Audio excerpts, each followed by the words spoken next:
నాకో విషయం చెప్పండి.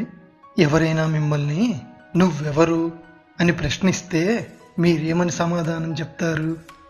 చాలా వరకు ఈ శరీరమే నేనని, లేదా నా మనస్సులో మెదిలే ఆలోచనలు, భావాలు, అనుభవాలే నేనని భావిస్తుంటాము కదూ. ఒకవేళ మీరే శరీరం అయితే మళ్ళీ ఇది నా శరీరం అని ఎందుకంటున్నారు? ఈ నా అనేవారు ఎవరు? లేదు, నేను మనస్సుని అని మీరు భావిస్తున్నట్లయితే మరి మీ మనస్సులో కలిగే ఆలోచనలను గమనిస్తున్నది ఎవరు? కాస్తంత గందరగోళంగానే ఉంది కదూ. అయితే ఏ ఒక్క ప్రశ్నకు సమాధానం తెలుసుకోవడం ద్వారా మనం జీవితాన్ని చూసే కోణమే పూర్తిగా మారిపోతుందో, అలాగే అసలు నేనెవర్ని అనే ప్రశ్నను సమాధానపరిచేందుకు ఆ పరంధాముడు పలికిన పలుకులే ఈ క్షేత్రజ్ఞ విభాగ యోగం. భగవద్గీతలోని 13వ అధ్యాయమైన క్షేత్రజ్ఞ విభాగ యోగమునకు మీకు స్వాగతం. శ్రీ భగవాన్ ఉవాచ ఇదం శరీరం కౌంతేయ క్షేత్రమిత్యభిధీయతే ఏతద్యో వేత్తి తం ప్రాహుః క్షేత్రజ్ఞ ఇతి తద్విదః. శ్రీ భగవానుడు పలికెను, ఓ కుంతీపుత్ర, ఈ శరీరాన్నే క్షేత్రము అని పిలిచెదరు. అలాగే ఎవరైతే ఈ శరీరాన్ని గూర్చి నిజంగా తెలుసుకుంటారో అట్టి వారిని క్షేత్రజ్ఞుడు అని తత్వమెరిగిన జ్ఞానులు చెప్పెదరు. ఓ అర్జున, అన్ని క్షేత్రాలలో ఉన్న క్షేత్రజ్ఞుడను నేనేనని తెలుసుకొనుము. అనగా అన్ని శరీరాలలోని చైతన్యమైన జీవాత్మయే ఆ పరమాత్మయని భావం. అలాగే శరీరము మరియు ఆత్మ యొక్క తత్వాన్ని సమగ్రంగా తెలుసుకోవడమే నిజమైన జ్ఞానమని నా అభిప్రాయం. అసలు ఈ క్షేత్రమనగానేమి, అది ఎలా ఉంటుంది, దానిలో ఏ విధమైన మార్పులు జరుగుతాయి, అది ఎక్కడ నుండి ఉద్భవించింది, అలాగే ఈ క్షేత్రజ్ఞుడు ఎవరు, అతని ప్రభావమేమిటి అనే విషయాలను గూర్చి నేను సంక్షిప్తముగా వివరించెదను. కావున ఓ అర్జున, జాగ్రత్తగా వినుము. మహాత్ములైన ఋషులు క్షేత్రము మరియు క్షేత్రజ్ఞుని యొక్క విషయాలను గూర్చి అనేక విధములుగా వివరించియున్నారు. వివిధ వేద మంత్రాల ద్వారా ఈ జ్ఞానం విభిన్న రీతుల్లో తెలియజేయబడింది. ముఖ్యంగా బ్రహ్మసూత్రాలలో ఈ విషయాన్ని గూర్చి తార్కికంగా, స్పష్టంగా, అలాగే నిశ్చయాత్మకంగా నిరూపించబడింది.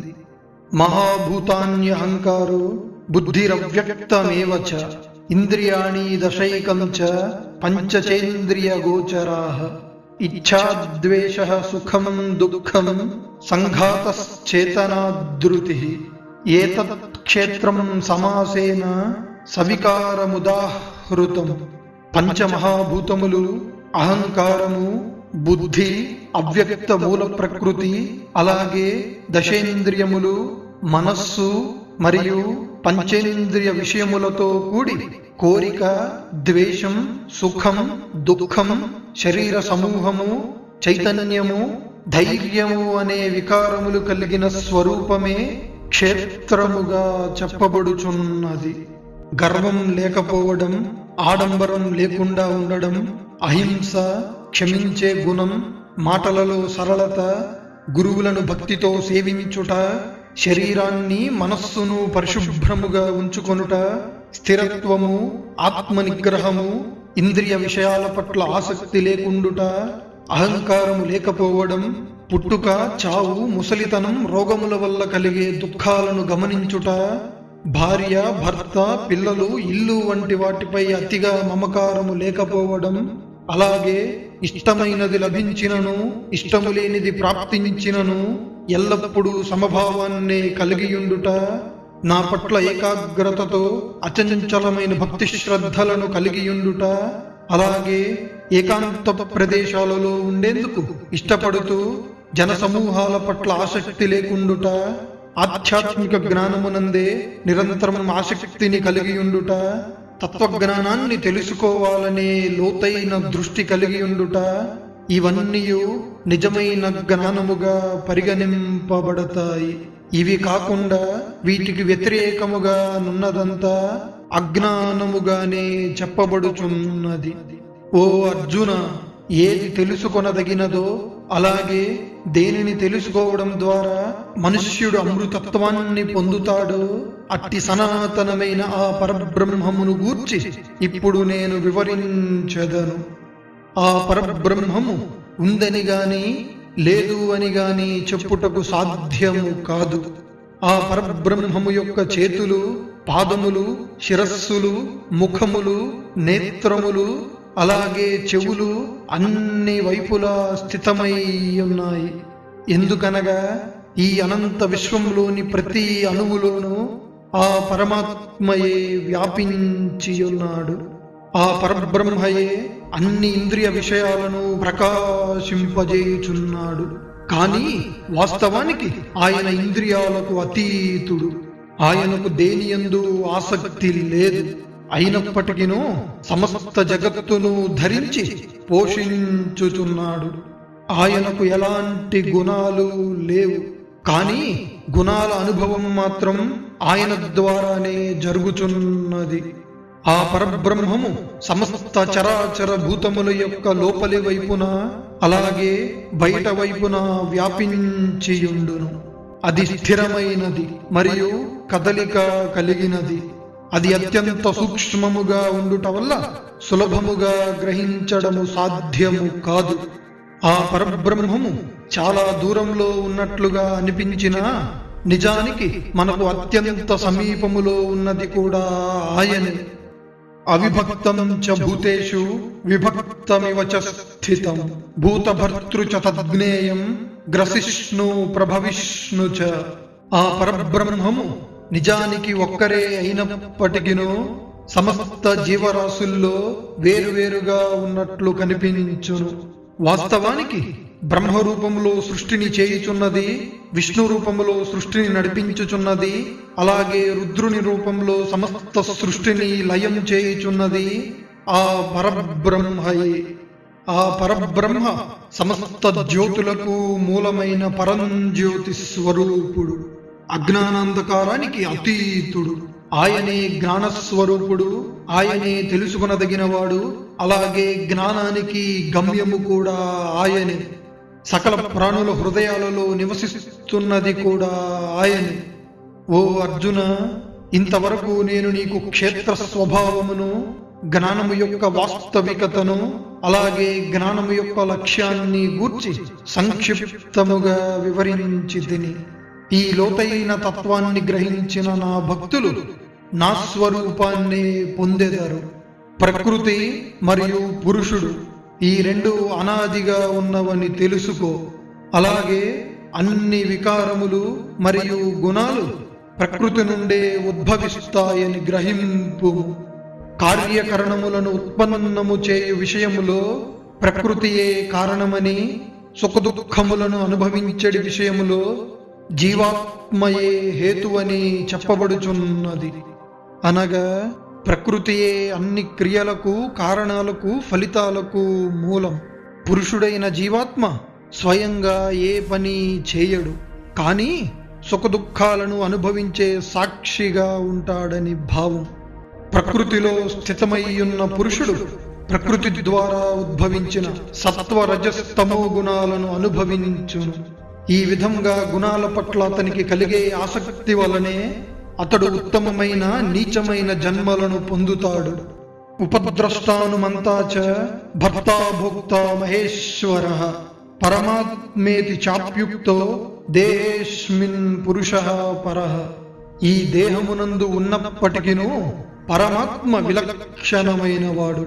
ఆయన సాక్షిభూతుడగుట వలన ఉపద్రష్టయని, జరిగే సమస్త క్రియలను అనుమతిస్తాడు గనుక అనుమంతయని, సమస్తాన్ని పోషిస్తాడు గనుక భర్తయని, సర్వానుభవాలకు ఆధారభూతుడగుట వలన భోక్తయని, సమస్త లోకాలకు ప్రభువుగుట వలన మహేశ్వరుడని, అలాగే పరమాత్మగాను పిలువబడుచున్నాడు. ఈ విధంగా ఎవరైతే పురుషుణ్ణి అలాగే గుణాలతో కూడిన ప్రకృతిని గూర్చి యథార్థంగా తెలుసుకుంటారో అట్టివారు ఏ విధంగా ప్రవర్తించినప్పటికీ మరలా జన్మను పొందరు. కొందరు ఆ పరమాత్మను ధ్యానయోగం ద్వారా స్వచ్ఛమైన మనస్సుతో తమ హృదయమునందే దర్శించెదరు. మరికొందరు సాంఖ్య జ్ఞానయోగం ద్వారా, అలాగే ఇంకొందరు కర్మయోగం ద్వారా ఆ పరమాత్మను దర్శించెదరు. కానీ కొందరు ఈ తత్వాన్ని స్వయంగా గ్రహించలేక ఇతరుల ద్వారా విని భక్తితో ఆరాధిస్తారు. అలా శ్రద్ధగా విన్న మార్గాన్ని అనుసరించే వారు కూడా ఈ జనన మరణ సంసార సాగరము నుండి నిస్సందేహముగా బయటపడగలరు. ఓ భరతశ్రేష్ఠ అర్జున, ఈ జగత్తులో పుట్టే సమస్త చరాచర జీవరాశులన్నీ ప్రకృతి పురుషుల సంయోగము వలనే ఉద్భవించునని తెలుసుకొనుము. శరీరాలు నశించిన తాను మాత్రం నశించకుండా సమస్త ప్రాణులలోనూ సమానముగా ఉండే ఆ పరమాత్మను ఎవరైతే దర్శించగలరో వారే యథార్థాన్ని చూచెడి వారు. ఎవడైతే అన్ని చోట్ల సమంగా ఉన్న పరమేశ్వరుణ్ణి సమభావంతో దర్శించగలడో అట్టివాడు తన ఆత్మను తానే హింసించజాలడు. అందువల్ల అతడు పరమగతినే పొందును. ప్రకృత్యైవ చ కర్మాణి క్రియమాణాని సర్వశః యః పశ్యతి తథాత్మానం అకర్తారం సపశ్యతి. అలాగే ఎవరైతే సమస్త కర్మలు ప్రకృతి ద్వారానే జరుగుతున్నాయని తానేమీ చేయడం లేదని తెలుసుకుంటారో వారే యథార్థాన్ని దర్శించిన వారు. వేర్వేరుగా కనిపించే జీవరాశులన్నీ ఒకే పరమాత్మలో స్థితమై ఉన్నాయని, అలాగే అవన్నీ ఆ పరమాత్మ నుండే విస్తరించుచున్నాయని ఎవరైతే తెలుసుకుంటారో అట్టివారు ఆ క్షణమే ఆ పరబ్రహ్మస్వరూపాన్ని చేరుకుంటారు. ఓ కుంతీపుత్ర, పరమాత్మ నాశరహితుడు, పుట్టుక లేనివాడు, అలాగే గుణాలకు అతీతుడు.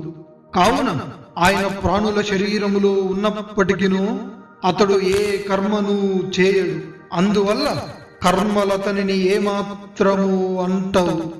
ఎలాగైతే అంతటా వ్యాపించి ఉన్న సూక్ష్మమైన ఆకాశము దేనిని అంటకుండా ఉంటుందో అలాగే అన్ని దేహాలలో ఉన్న ఆత్మకు కూడా ఎలాంటి గుణదోషములు అంటవు.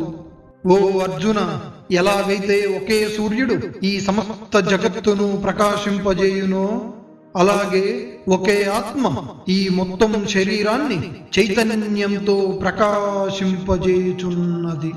క్షేత్ర క్షేత్రజ్ఞయోరేవం అంతరం జ్ఞానచక్షుష భూత ప్రకృతి మోక్షం చ ఏ విదుర్యాంతి తే పరం.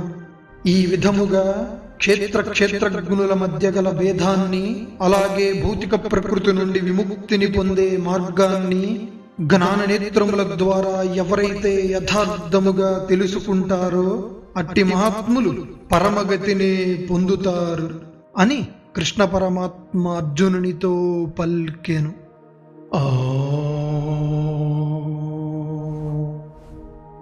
తత్సదితి శ్రీమద్భగవద్గీతాసూపనిషత్సు బ్రహ్మ విద్యాయాం యోగశాస్త్రే శ్రీకృష్ణార్జున సంవాదే క్షేత్ర క్షేత్రజ్ఞ విభాగయోగో నామ త్రయోదశోధ్యాయః.